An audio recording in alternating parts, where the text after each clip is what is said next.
Sallallahu Alaihi Wasallam, sekaligus pembacaan doa yang akan disampaikan oleh Al-Mukarram Al-Ustadz Yunta Muhammad Yusuf SOSI MA.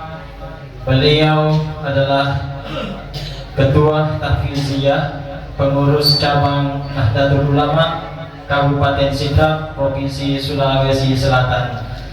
Kepada Al-Mukarram dengan hormat disilahkan.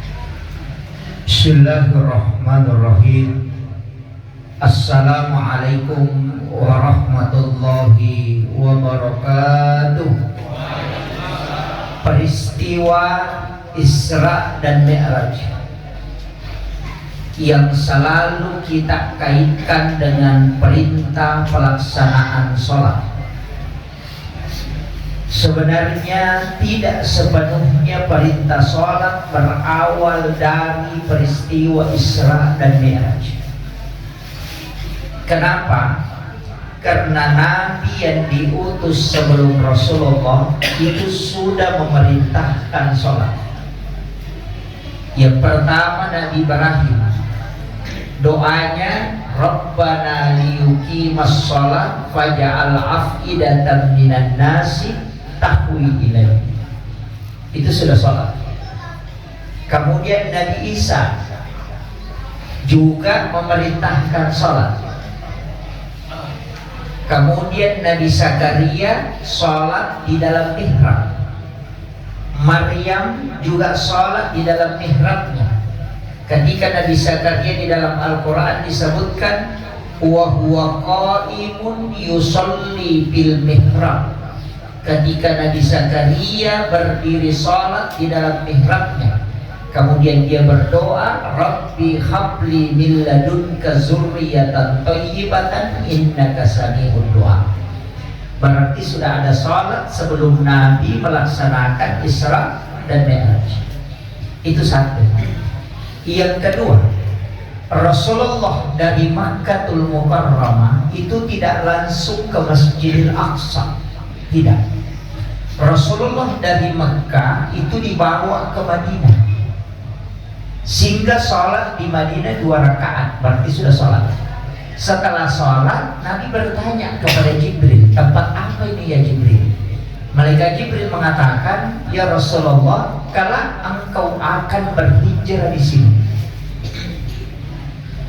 Setelah itu Rasulullah dibawa ke Gunung Sinai, Bukit Tur Sina.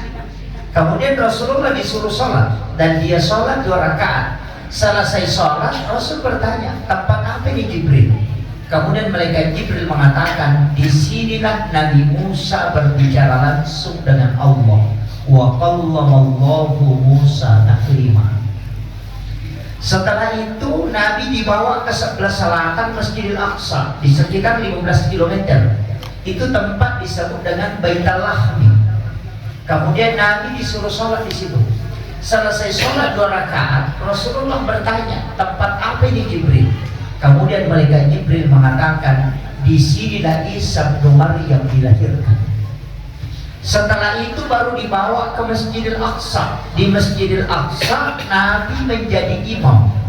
Semua yang ada di belakangnya adalah seluruh Nabi dan Rasul.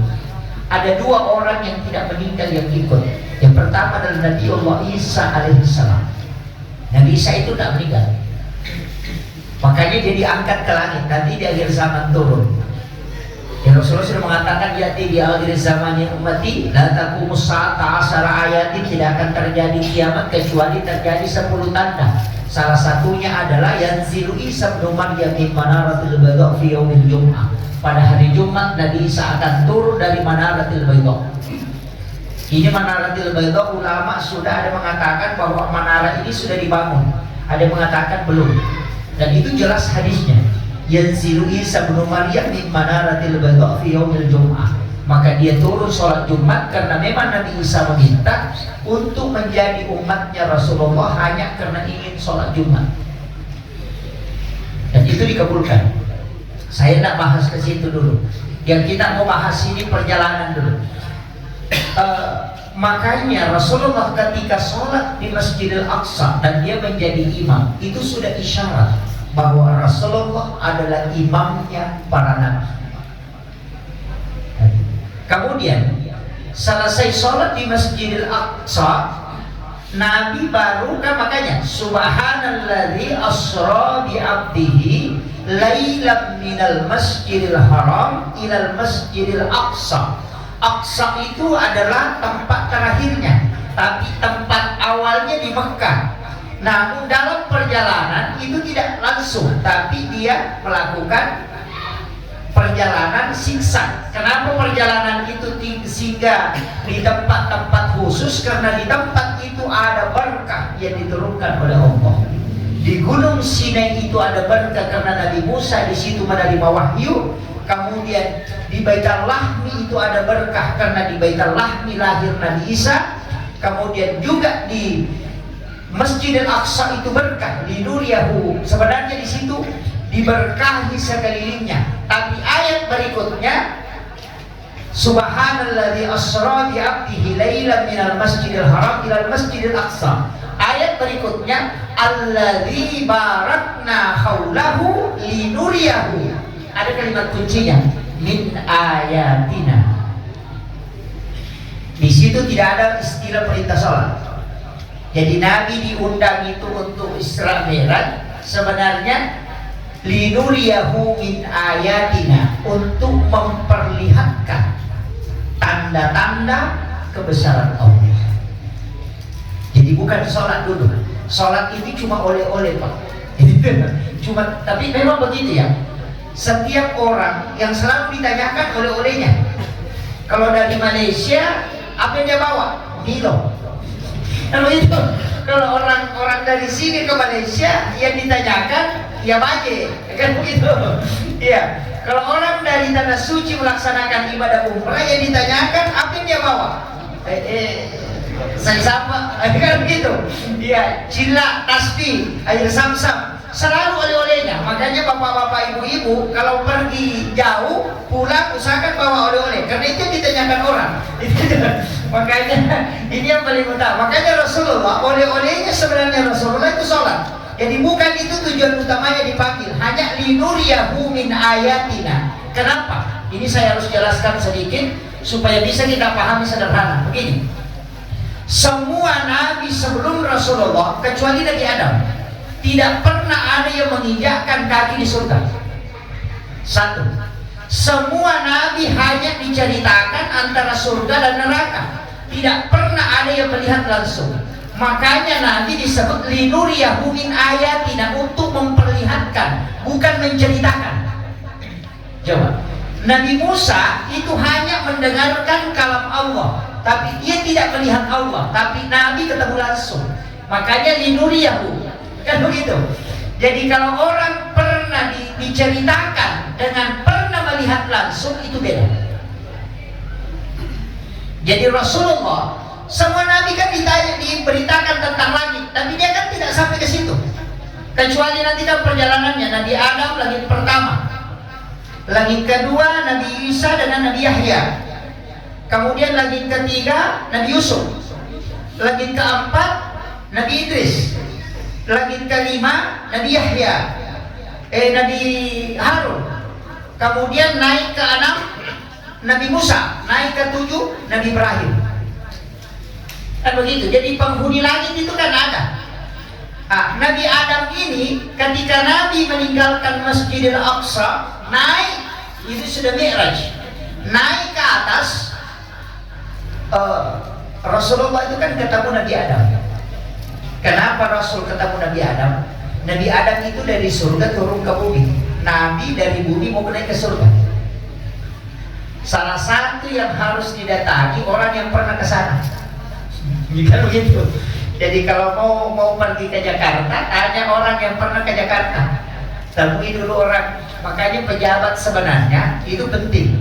Seorang pejabat Pak, kalau terganti pejabat lama dari pejabat baru, mestinya pejabat baru itu sowan ke pejabat lama, bertanya pengalaman pekerjaannya selama dia menjabat.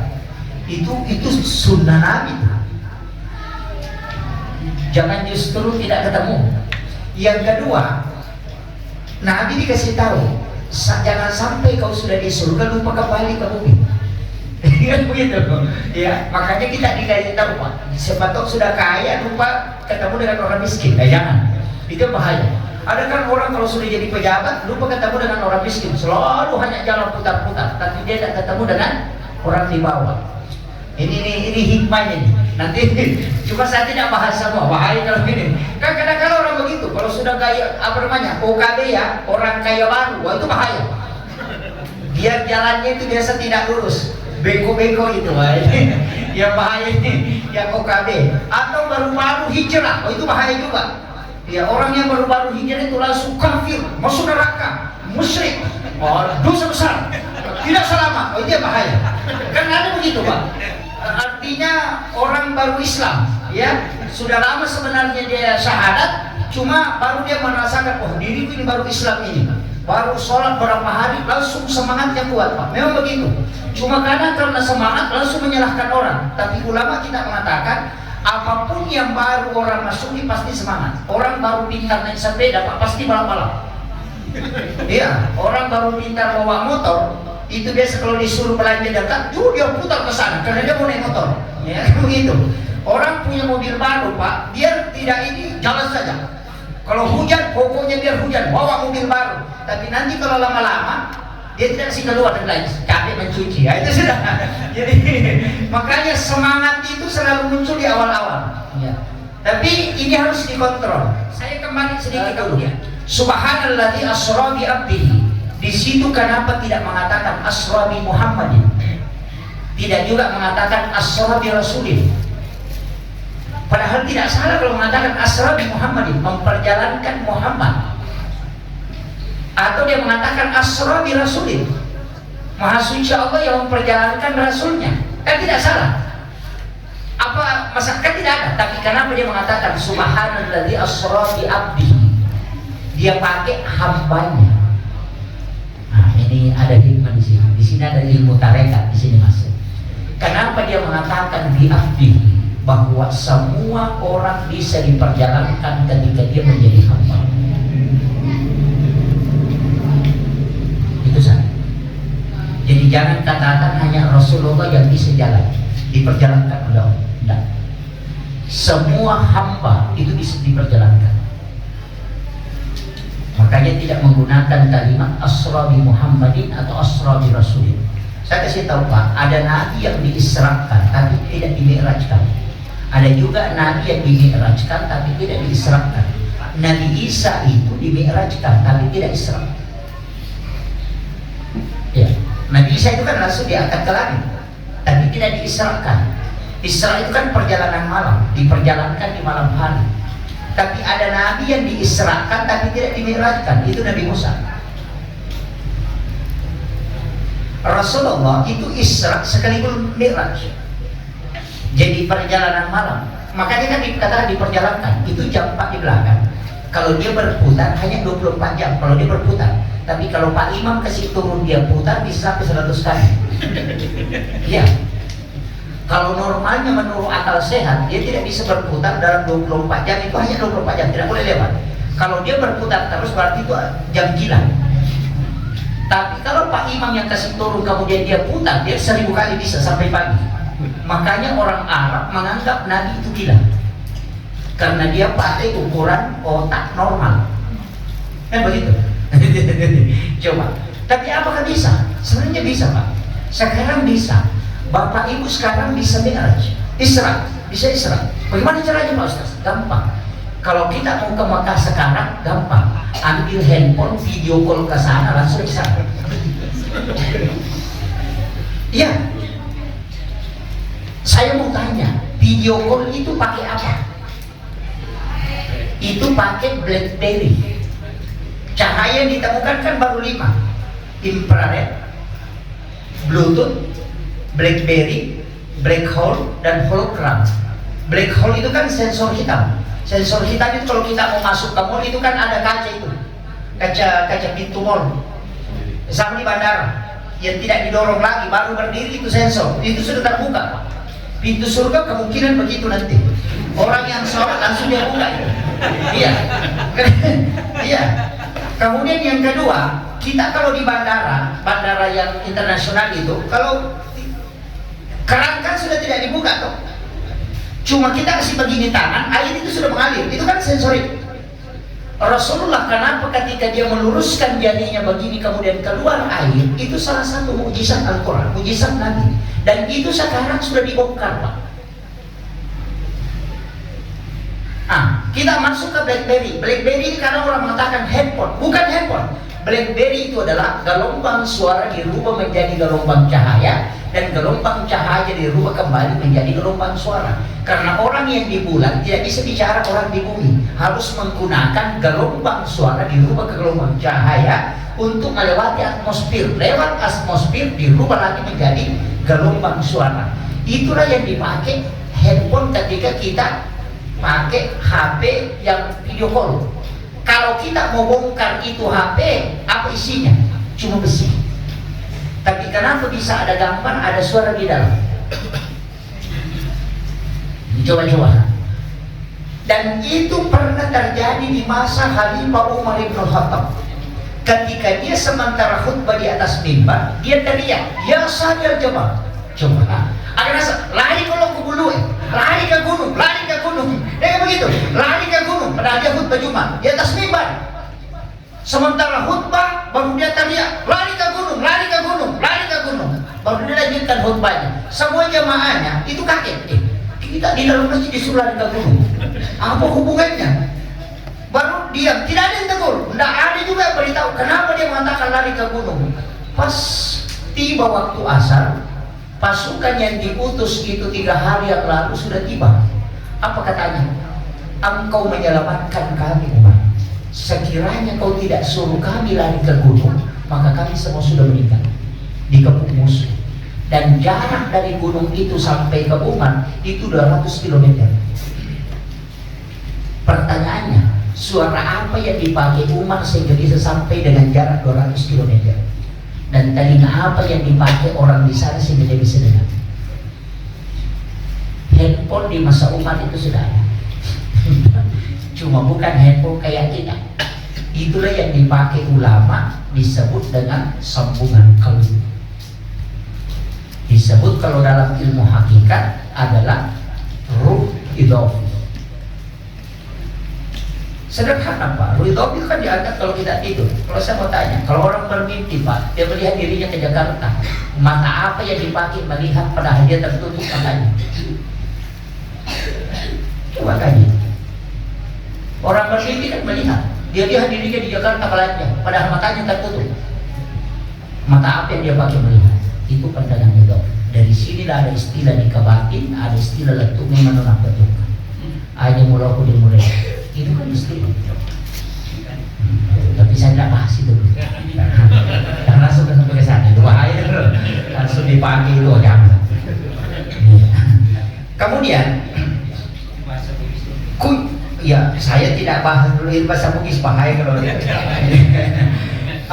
Kemudian dari situlah kita pahami sampai saat ini ada ulama yang bisa diperjalankan.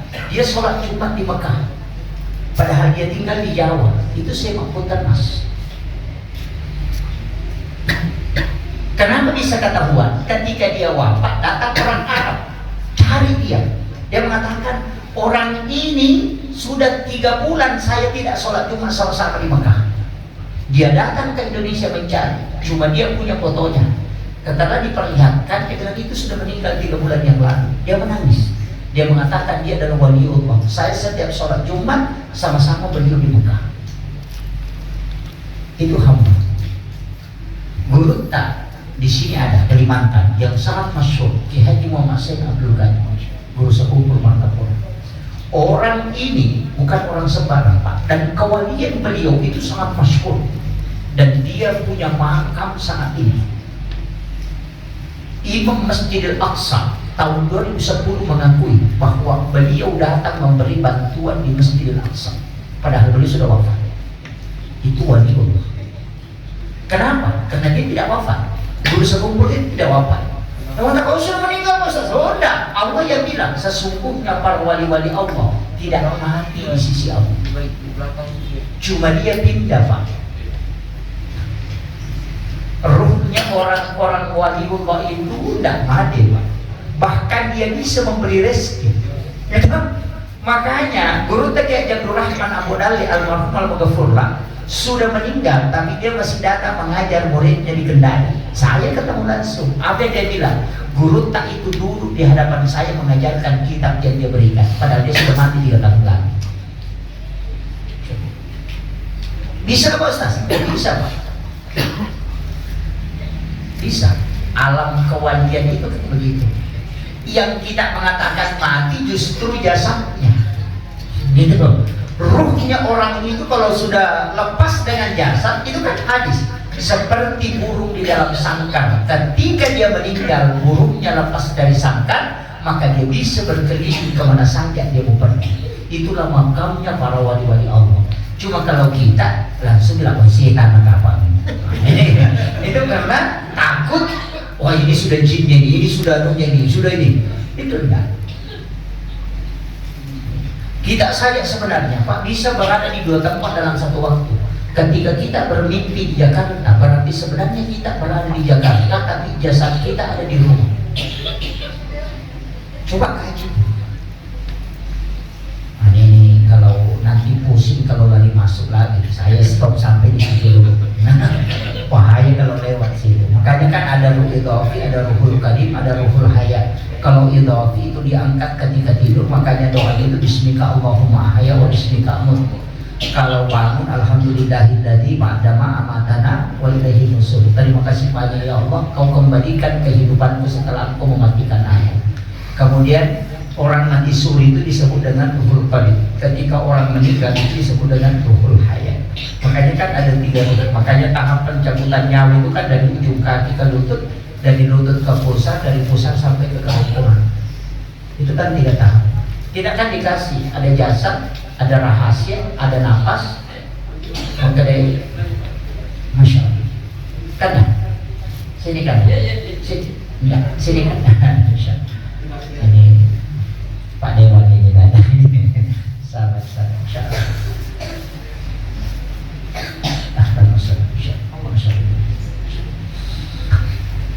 Jadi kuncinya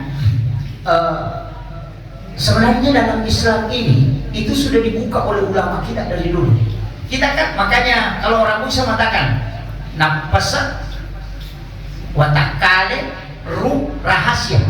Itu kan sudah dibagi. Ruh itu kan ada 3, nafas itu cuma 1. Makanya ilmu nafas juga itu dipakai. Saya itu dikasih ilmu sama guru tak. Kalau mau bikin anak, laki-laki perempuan itu tergantung di nafas. Dan terbukti Pak. Kalau nafas kanan yang kuat kemudian berhubungan, itu anak laki-laki. Kalau nafas kiri itu anak perempuan. Dan itu terbukti Pak. Makanya saya bilang, dia dulu kan kasih tahu, kalau nanti kau sudah menikah, bikin anak perempuan yang pertama, anak kedua perempuan. Karena itu hadis Nabi, siapa yang meninggalkan 2 anak perempuan ahli ibadah, ibu bapaknya tidak disentuh api neraka. Itu hadis. Makanya Nabi itu kan berdoa, perbanyaklah dari keturunan umatku adalah perempuan. Makanya perempuan sekarang 1/7. Itu doa Nabi. Makanya ibu-ibu ini harus berbangga. Ya karena lebih banyak, cuma jadi masalah karena lebih banyak. Nah laki-laki 1 istrinya tidak boleh 2. Itu jadi masalah, makanya banyak pencuri suami. Iya. Makanya harus jaga baik-baik suaminya, Bu. Itu bahaya. Biasa kan dulu kan orang cuma curi sandal, curi emas, curi ini. Oh, sekarang orang sudah curi suami. Karena banyak tidak kebagian. Makanya jaga baik-baik suaminya. Makanya Rasulullah sudah ajarkan doa Bismillahi ala nafsi wa mali wa ahli. Baca 7 kali di waktu maghrib, 7 kali di waktu subuh. Maka Allah yang akan menjaga keluargamu. Orang yang baca doa itu tidak akan dicuri suaminya. Yang curi suami itu kan gadis sama janda, itu yang janda bahaya. Kalau anak gadis itu kan masih malu-malu. Yang janda ini bahaya, dia sama main TikTok ini dan lihat-lihat ini, itu bahaya.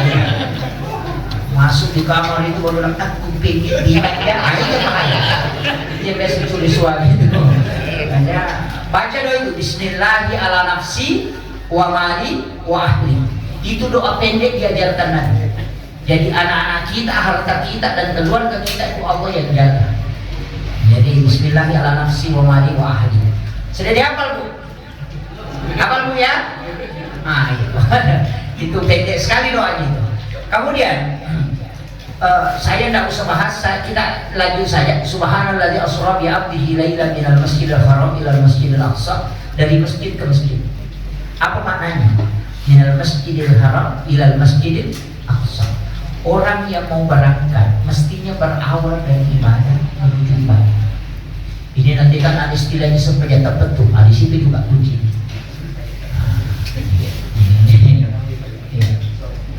Kemudian ketika Nabi diangkat dari langit pertama menuju ke langit kedua, Nabi Adam itu kan sebenarnya ahli tanaman. Maka nanti dari Isra Mi'raj Nabi itu sampaikan kepada umat Islam bahwa kurma itu walaupun tidak dikawinkan tetap berbuah. Orang Arab itu tidak percaya karena sebelumnya itu selalu dia kawinkan. Sama dengan labu toh, biasa kalau orang tanam labu dia harus kawinkan. Kurma juga begitu, dia harus kawinkan. Tapi Nabi setelah pulang dari Isra Mi'raj dia kasih tahu bahwa tidak dikawinkan itu tetap berbuah. Karena dia sudah belajar sama Nabi Adam, itu ahli tanaman. Jadi Nabi itu profesor pertanian dan perkebunan. Karena sudah belajar kepada ahli. Naik ke langit kedua, itu kan tadi ketemu dengan Nabi Isa dengan Nabi Yahya. Yahya, kenapa Nabi Yahya? Nabi Yahya itu sama Nabi Isa, itu dua nabi bertolak belakang Pak. Nabi Isa itu selalu bersama dengan orang-orang yang tidak baik. Tapi Nabi Yahya itu selalu bersama dengan orang baik. Jadi itu Nabi Isa selalu cari orang-orang yang tidak baik. Makanya sekarang kan itu jadi mazhab sekarang. Ada orang berdakwah masuk ke KPKP, ada yang berdakwah ke pencuri. Itu seperti jemaah tabligh yang dari rumah ke rumah, pokoknya masuk ke mana saja berdakwah. Itu sebenarnya umatnya Nabi Isa itu. Itu metode dakwahnya Nabi Isa. Makanya Nabi Yahya kan bertanya, "Hei Isa, kenapa kau selalu bersama pencuri? Kenapa kau selalu bersama pemabuk?" Nabi Isa bilang, "Saya kan ini Nabi, sama dengan dokter. Dokter itu jangan sama orang sehat, sama orang sakit. Karena tidak ada fungsimu kalau di orang sehat kok. Ya kau tahu medisi, musibah dia kan gunamu. Ya kau dokter, si bau kau malah saya. Jadi saya kan Nabi, mau memperbaiki orang jelek. Makanya saya selalu bersama orang jelek." Tapi ketika Nabi Yahya ditanya, "Kenapa kau selalu bersama orang baik?" Nabi Yahya mengatakan, "Saya takut kalau terpengaruh."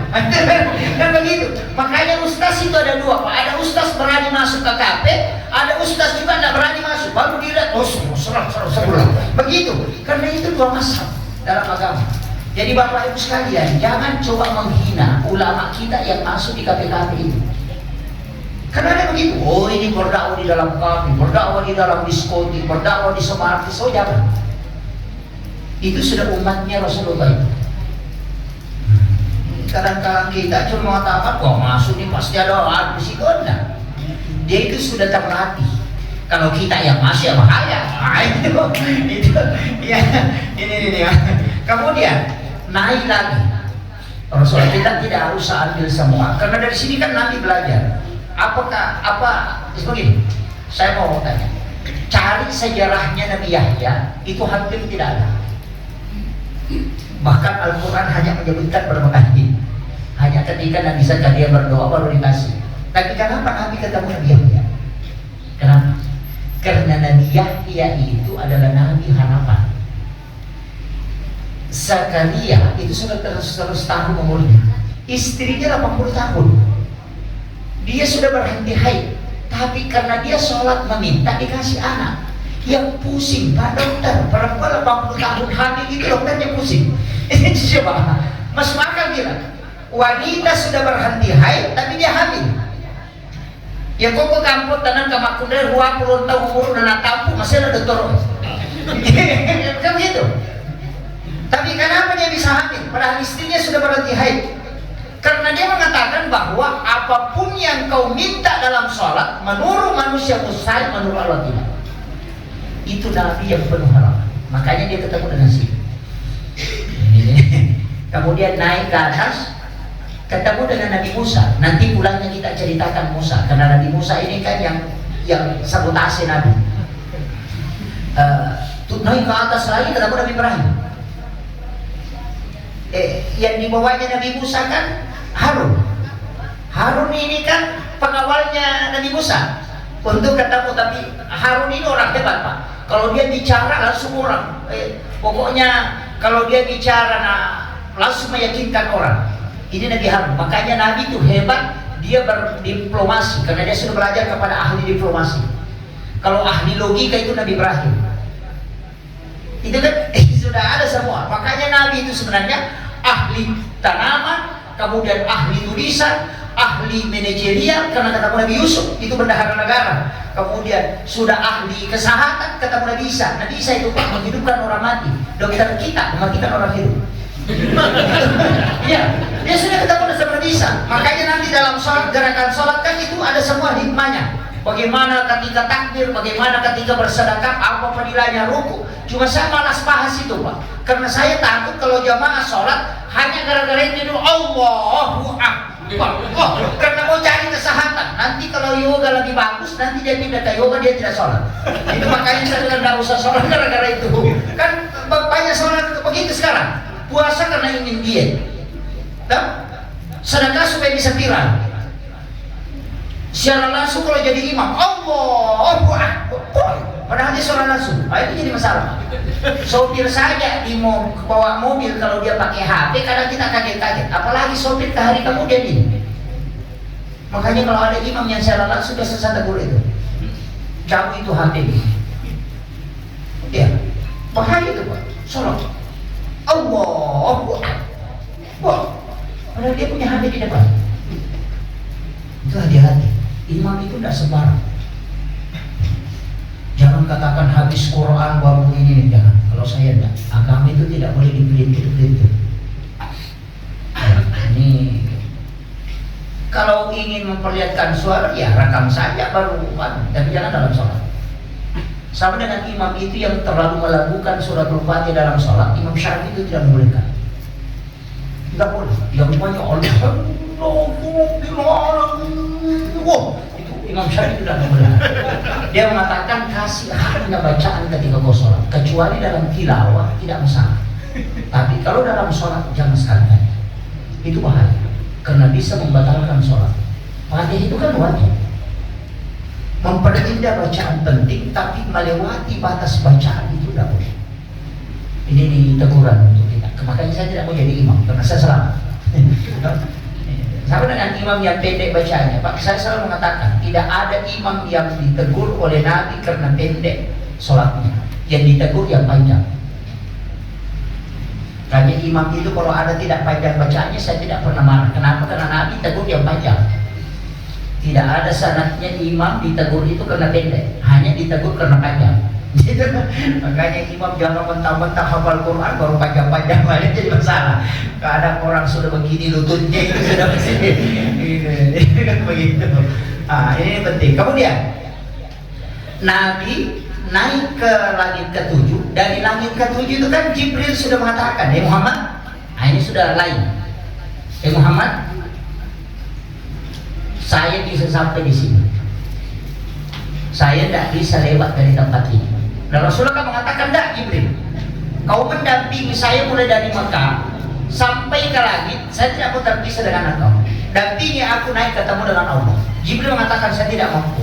Rasulullah mengatakan, pusatkan semua kemampuanmu Jibril yang kau miliki. Itu dan mereka Jibril 360 sayapnya, Pak. Dalam riwayat itu, satu sayapnya saja mereka Jibril dia kibaskan, itu dia bisa mengelilingi bumi 7 kali. Hanya satu sayap dia kibaskan, 360 sayap dia satukan, itu tidak bisa dia tinggalkan langit ke-7. Makanya Rasulullah mengatakan, Jibril mengatakan, ya Rasulullah, saya hanya mendampingi engkau sampai di sini. Itulah makna dalam kitab Ja'far al-Barsanji ketika dia mengatakan, anta nurun fauqa nur. Engkau Muhammad adalah cahaya di atas cahaya. Karena Jibril adalah cahaya, tapi dia tidak bisa melewati cahaya yang kau lewati. mengatakan bahwa saya ini musyrik karena dia mengatakan anta nurun fawqa nurin, Muhammad adalah cahaya di atasnya Allah, karena dia mengkoneksikan dengan Quran surah An-Nur ayat 35, nurun ala nur. Itu orang yang keliru. Yang dimaksud Imam Ja'far di situ ketika Nabi Isra Mi'raj, anta nurun fawqa nurin, engkau Muhammad adalah cahaya di atas cahaya. Karena Jibril adalah nur, engkau juga adalah nur, tapi engkau bisa melewati tempatnya Jibril. Itu maksudnya. Kemudian Rasulullah naik ke Sidratul Muntaha. Saya mau tanya, kalau begitu Allah di mana? Coba. Rasulullah dari Sidratul Muntaha naik ke Alam Istawa. Dari Istawa dia ketemu dengan Allah. Berarti Allah di mana? Ada yang mengatakan, oh Allah itu bisa ada di langit. Oh enggak, Allah itu tidak di langit. Kalau kita mengatakan Allah di langit, itu sudah keliru. Kita di Ahlus Sunnah wal Jamaah Nahdiyah. Saya orang NU, itu ngaji akidah NU. Makanya kalau saya mengatakan, oh Pak Ustaz kan naik ke langit, Rasul ketemu dengan Allah, berarti Allah itu ada di pesawat. Oh begini. Kalau saya mengatakan, kalau saya naik ke atap baru melihat bulan, apakah bulan ada di atap? Coba. Ya begitu. Kalau saya mengatakan, saya naik ke loteng baru naik ke atap, pas di atap saya melihat bulan. Kalau oh bulan ada di atap, oh enggak. Ini nih, kalau ngaji dia, saya pakai bahasa sederhananya supaya kita udah paham. Makanya kalau kita menempatkan Allah berarti dia terbatas. Kalau dia terbatas berarti dia adalah makhluk. Makanya ulama selalu mengatakan wallahu 'alal 'arsy istawa. Istiwa itu kan bukan dulu sebenarnya. Nah, ini kemudian jangan bahas dulu itu akidah. Nanti stres. Saya ambilkan ketika Nabi naik ke alam istawa, apa kata Nabi? At-tahiyyatul mubarakatuh sholawatut thayyibatu lillah. Coba. Apa kata Allah? Allah langsung menjawab, assalamu alayka ayyuhan nabi wa rahmatullahi wa barakatuh. Apa jawabannya Rasulullah? Assalamu alayna wa ala ibadillahi sholih. Makanya kalau baca tahiyat Pak Bu, jangan sambung. Jangan nyambung-nyambung. Tahiyat mubarakatuh salawatu tayyibatu salamun. Itu ada kalamullah, ada kalamur Rasul. Allah yang Rasulullah yang mengatakan at-tahiyyatul mubarakatuh salawatu tayyibatu lillah. Kemudian Allah menjawab assalamu alayka ayyuhan nabi wa rahmatullahi wa barakatuh. Baru Nabi menjawab assalamu alayna wa ala ibadillahi sholihin. Pisahkan, itu ada sakta di sini. Itu dialog. Asyhadu an la ilaha illallah wa asyhadu anna Muhammadar Rasulullah. Kemudian Allahumma sholli ala Sayyidina Muhammad. Ada yang pakai Allahumma sholli ala Muhammad wa ala Muhammad. Itu yang benar. Allahumma sholli ala Muhammad wa ala Muhammad, itu yang benar. Kalau Allahumma sholli ala Sayyidina Muhammad wa ala Sayyidina Muhammad, itu tidak salah. Iya, betul. Yang pakai tidak pakai Sayyidina itu benar. Yang pakai Sayyidina itu tidak salah.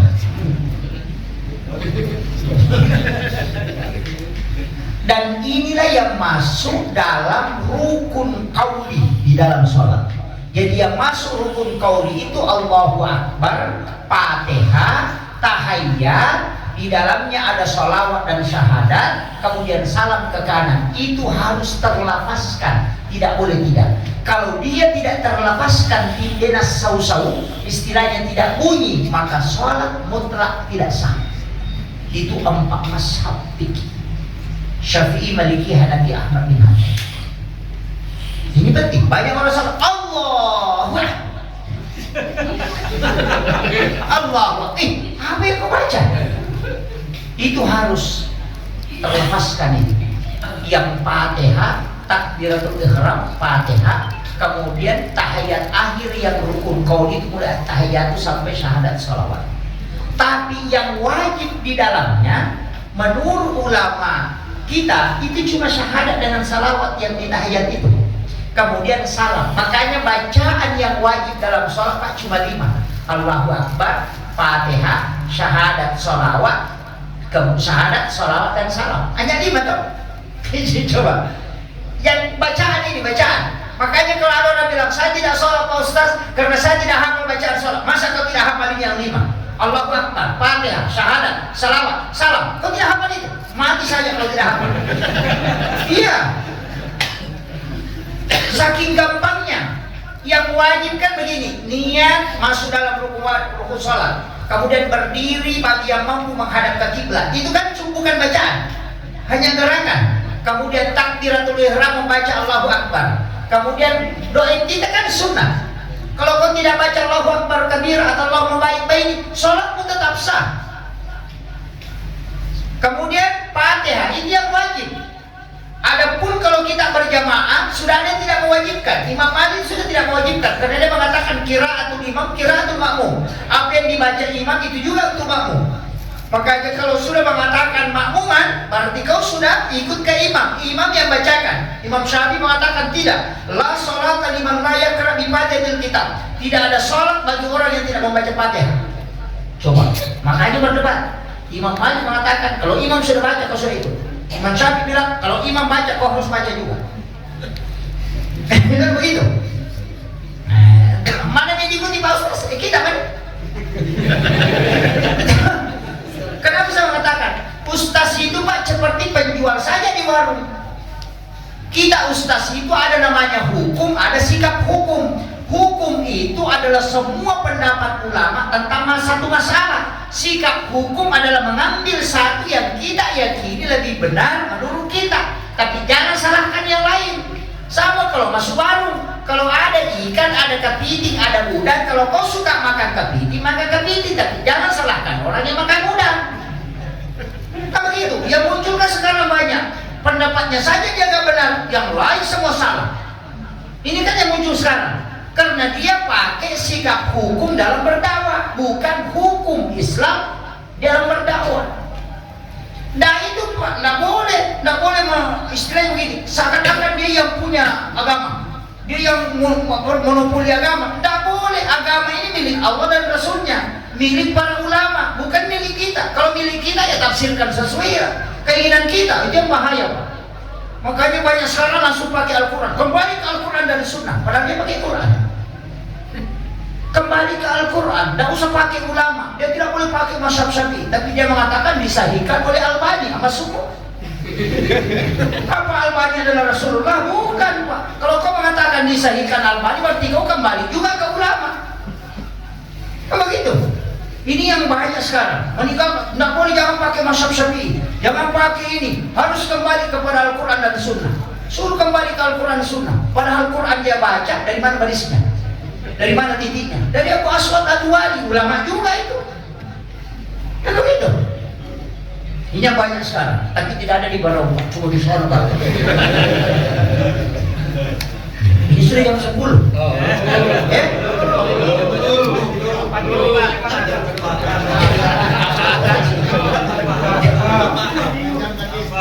Ditambah sedikit ya? Nah, kemudian makanya tadi agama kan begitu Pak. Makanya Imam Syafi'i, Imam Malik, Abu Hanifah tidak pernah mengkafirkan, tidak pernah mengatakan bidah. Kenapa? Karena bidah itu adalah perangkat, bukan masuk dalam hukum. Kenapa kita selalu pakai bidah? Saya sampai hari ini Pak, kalau cara paling jengkel dengan kalimat bidah, karena bidah itu ujungnya neraka. Itu yang membuat orang bertengkar. Coba kenapa lalu dilakukan? Misalnya apa? Zikir pakai tasbih. Jangan mengatakan bidah, cari hukumnya dulu. Wajib, sunnah, makruh, mubah. Kan begitu nih. Kalau kau mengatakan haram, berarti harus ada dalil mutlak. Kalau tidak ada dalil mutlak, berarti antara mubah dengan makruh. Kalau dia mubah tidak masalah, makruh juga tidak masalah.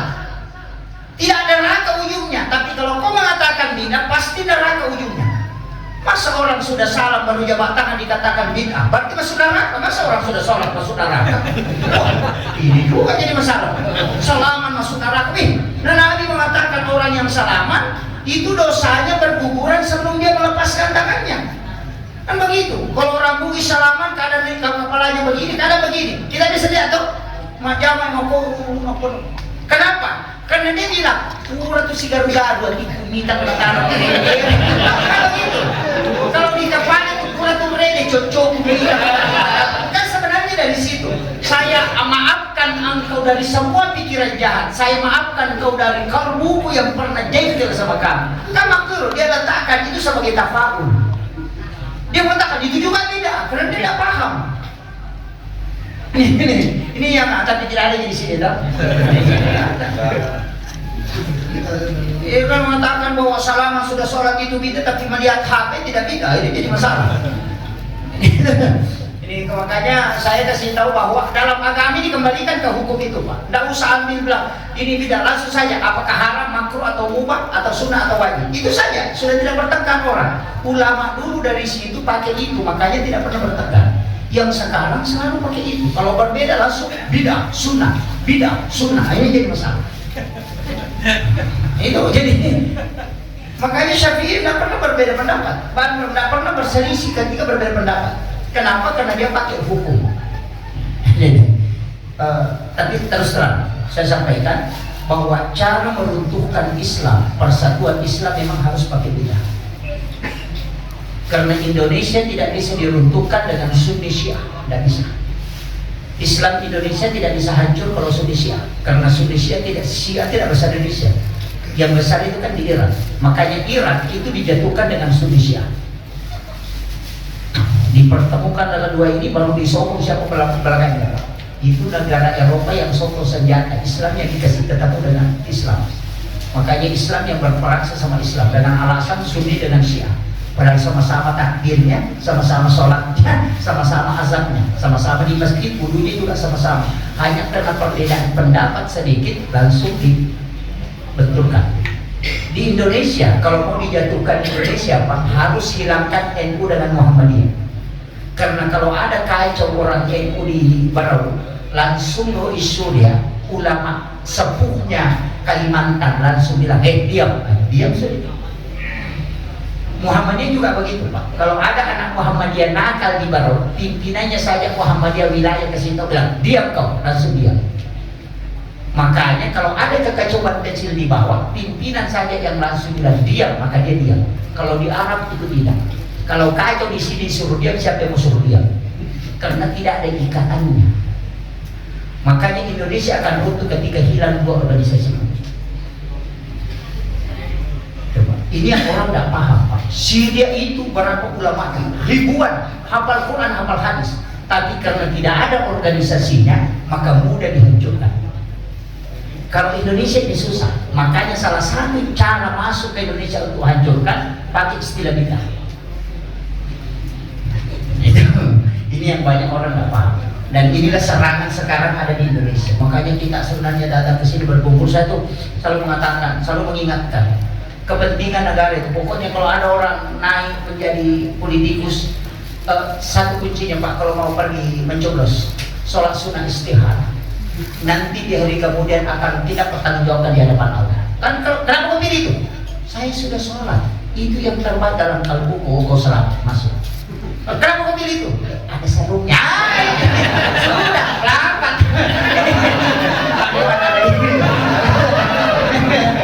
Ini jadi masalah nanti. Iya, Pak, nggak boleh. Iya, yang ada sarungnya, ada berasnya di masuk. Enggak. Kita semua kepemimpinan harus dipilih melalui, kita kan mengatakan hati nurani. Hati nurani itu lahir dari istihara. Maka sholat sunnah istihara minta petunjuk. Kalau satu kan tidak usah sholat istihara. Tapi kalau ada dua atau tiga, semua bicara hebat, tidak usah, Pak, langsung minta petunjuk kepada Allah. Semua ada pertanggungjawaban. Saya sudah sholat istihara, itu yang muncul. Selesai. Makanya kita kan cuma begitu, Pak. Kita cuma mau ikut ke agama, mereka saja ke situ. Nanti kan ditanya, kenapa kau pilih? Itu kan begitu. Jadi kalau sudah sholat sunnah istihara, insya Allah. Terus itu kan yang orang tidak lakukan. Kemudian Rasulullah naik ketemu dengan Allah, itu tadi diucapkan. Turun, tidak turun ke bawah, ketemu Nabi Ibrahim. Apa kata Nabi Ibrahim? Ya Rasulullah, apa yang kau bawa? Nah, itu lebar. Dia tidak mengatakan apa yang dibilang Allah sama kamu. Apa yang kau lihat di Sidratul Muntaha? Tidak ada. Dia tanyakan, apa yang kau bawa? Makanya orang dari Malaysia, apa yang kau bawa? Milo. Apa yang kau bawa? Salat. Berapa? 50. Langsung Nabi Ibrahim mengatakan, kalau begitu aku titip salam kepada umat. Makanya ada kama shallaita ala Ibrahim. Walaupun tidak dibaca itu paksa sholat, tapi kenapa itu dibaca? Nabi Ibrahim bilang, kalau dia jawab salamku di dalam, dia doakan aku di dalam sholatnya, setengah dari ibadahku menjadi bagian yang kelak sebagai syafaat di sisi. Coba. Makanya Nabi mengatakan sholawat yang paling sempurna kama shallaita, karena selain dari saya syafaat, Nabi Ibrahim juga kasih kau nanti syafaat. Syafaat Nabi Ibrahim berupa pahala. Dari mana pahalanya Nabi Ibrahim? Tidak ada yang kalah. Sedekahnya Nabi Ibrahim sampai dunia kiamat. Kalau Nabi yang lain sedekah itu tidak lama. Kalau Nabi Ibrahim sampai dunia kiamat, karena dia minta, berikan aku kesempatan memberi makan kepada seluruh hamba ya Allah, mulai yang ada saat ini sampai dunia kiamat. Allah mengatakan, kau tidak bisa beri. Nabi Ibrahim mengatakan, engkau bisa ya Allah. Dengan atas izinmu aku meminta. Maka diberi kesempatan, disuruh malaikat masuk ke dalam surga mengambil segenggam kapur, baru diserahkan ke Nabi Ibrahim, baru disuruh lemparkan ke laut. Itu dia menjadi garam. Maka tidak ada orang yang tidak makan garam. Orang Nasrani, orang Yahudi semua makan garam. Itu sedekahnya Nabi Ibrahim. Nah, makanya dalam kitab Hiyaluddin itu kan itu hikmah, Pak. Kalau orang makan garam di waktu tertentu, itu tidak akan kena penyakit lain-lain. Kapan? Yang pertama sebelum makan dan sesudah makan, suruh makan garam. Kalau dia sudah cuci tangan, celupkan jari telunjuk di garam, kemudian makan garam baru makan. Sesudah makan, makan garam sedikit baru minum. Tujuannya apa? Orang pasti cerdas. Kalau ada anak sekolah mau encer otaknya, suruh makan garam sebelum makan. Itu dalam kitab Hiyaluddin. Sebut Islam Imam Ghazali. Maka itu sunnah. Yang kedua, tidak ada orang yang kena keracunan makanan kalau dia makan garam sebelum makan. Karena itu yudimas. Yang ketiga, tidak ada laki-laki yang lemah syahwat yang makan garam sebelum makan. Itu obat yang paling bagus. Ini yang orang tak tahu. Itu resepnya. Orang Arab itu tahu sekarang. Kayaknya itu sunnah. Kemudian orang yang sebelum tidur makan garam dan pada saat bangun tidur makan garam, itu 40 penyakit darah itu bisa disembuhkan. Termasuk asma dan lendir itu tidak akan. Itu garam. Makanya kan Nabi Ibrahim berdoa, siapa yang memakan sedekahku sebelum dia memakan makanannya, maka aku berdoa kepada Allah supaya Allah menganugerahkan kecerdasan sebagaimana dia anugerahkan kecerdasan kepada aku. Kali kalau orang mau kuat hafalannya, suruh makan garam sedikit sebelum makan. Itu salah satu cara untuk kuat. Kemudian Nabi Ibrahim turun, Rasulullah turun, tinggalkan Nabi Ibrahim, karena tadi Nabi Ibrahim hanya mengatakan, aku titip salam. Turun ke Nabi Musa. Nabi Musa ini yang sabotase. Kenapa dia sabotase? Karena dia tanya, apa yang kau bawa? Sholat. Berapa? 50. Dia bilang, tunggu dulu Muhammad. Itu banyak. Umatku saya itu agak berat kalau 50. Karena sholat yang diwajibkan kepada Nabi Musa itu sedikit. Semua Nabi itu sedikit. Nabi yang paling banyak. Karena dia memang yang minta. Dari langit pertama dia tahu malaikat berdiri, mulai dari diciptakan sampai kiamat itu berdiri saja menyembah. Di langit kedua malaikat terukuk. Di langit ketiga malaikat sujud. Makanya 7 gerakan sholat itu juga 7 tingkatan lagi. Makanya gerakan sholat itu dari malaikat, penyembahan malaikat. Sedangkan jumlah rakaat itu dari para nabi. Maka dikumpulkanlah, kasih 50. Dan ternyata Nabi Musa mengatakan itu banyak Muhammad. Betul Pak, seandainya ini yang 50 mungkin masuk neraka semua. Yang 5 saja ini malas. Nah, tapi yang saya pikirkan Pak, kalau 50 yang paling stres itu muazzin, bukan imam. Karena dia belum duduk di rumahnya, kalau lagi pulang azan. Dia paling susah. Ya. Makanya Rasulullah naik atas perintah Nabi Musa, dikurangilah, kurangi 5, kembali. Berapa Muhammad? 5. Kurangi 5, tinggal 45. Ada, naik lagi. naik lagi, kurangi 5, kembali lagi naik, tinggal 40, naik lagi sampai tinggal 5. Nabi Musa mengatakan, berapa Muhammad? Rasulullah mengatakan tinggal 5 Musa. Nabi Musa mengatakan, enggak, kembali lagi minta. Nabi sudah berpikir, saya setiap 1 kali naik dikurangi 5, kalau naik tinggal 5, habis ini. Wajar. Dia mengatakan pasti habis. Kalau saya ikuti sarannya Nabi Musa, ini pasti habis ini. Rasulullah mengatakan, ya Musa, saya sudah malu di hadapan Allah. Itu kan ucapan Nabi, saya malu di hadapan Allah. Saya sungguh berat lagi meminta. Cukup inilah. Nabi Musa, kata Musa, Ahmad, Ruhullah, Muhammad, Habibullah. Coba 2 kalimat ini yang diabadikan. Ahmad, Ruhullah. Di dalam nurmu Muhammad, saya bisa melihat cahaya Allah. Muhammad, Habibullah. Engkau Muhammad betul-betul kekasih Allah. Tidak ada nabi yang dikurangi perintahnya kecuali engkau.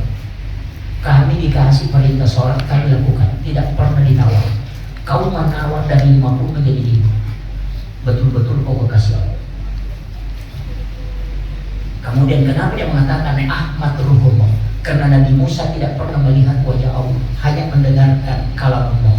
Sehingga ketika dia melihat Rasulullah, dia bisa melihat nurnya Allah di wajahnya Rasulullah. Dari situ dia mengatakan Ahmad Ruhullah, Muhammad Habibullah. Inilah yang dibaca ketika khatib mimbar di mimbar Jumat. Dia duduk untuk mengambil khutbah kedua, letakkan tangan kanan di sebelah kiri dada sebelah kiri, baru baca Ahmad Ruhullah, Muhammad Habibullah. Yang mana itu Ahmad? Itu sahabat. Mana Muhammad? Itu diri kita. Makanya kepala mim, dada ha, pinggul mim, kaki dan tulisannya Muhammad. Sholat itu berdiri alif, ruku ha, sujud mim, duduk dal. Makanya tulisannya Ahmad. Jadi sembaca si bawah takale, sebenarnya itu lah. Muhammad wa takale, Ahmad sholat. Jadi kau tak tahu dia sembaca tadi atau gitu.